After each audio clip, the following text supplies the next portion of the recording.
ముంబై మహానగరాన్ని వర్షాలు ముంచెత్తుతున్నాయి. బలమైన ఈదురుగాలులతో కూడిన వర్షాలు బీభత్సం సృష్టిస్తున్నాయి. భారీ వర్షాలతో జనజీవనం అస్తవ్యస్తంగా మారింది. ఈ నేపథ్యంలో నగరంలోని ఘన్సోలి సెక్టార్ 10లో నిర్మాణంలో ఉన్న ఓ భవనం వద్ద భారీ ప్రమాదం త్రుటిలో తప్పింది.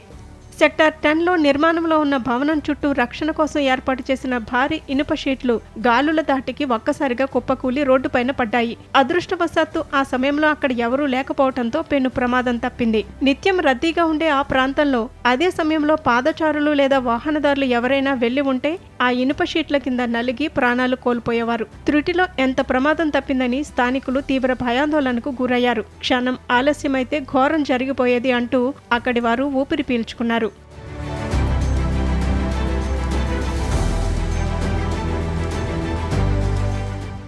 ఈ ఘటనతో చుట్టుపక్కల ప్రాంతాల ప్రజలు భయంతో వణికిపోయారు. వర్షాకాలంలో బలమైన గాలుల కారణంగా నిర్మాణ ప్రాంతాల వద్ద ఏర్పాటు చేసే తాత్కాలిక షీట్లు, పెద్ద పెద్ద హోర్డింగ్లు, సైన్ బోర్డులు కుప్పకూలే ప్రమాదం ఎక్కువగా ఉంటుందని అధికారులు హెచ్చరిస్తున్నారు. కాబట్టి ప్రజలు ముఖ్యంగా వర్షం పడే సమయంలో ఇలాంటి నిర్మాణ స్థలాలకు దూరంగా చాలా అప్రమత్తంగా ఉండాలని అధికారులు సూచిస్తున్నారు.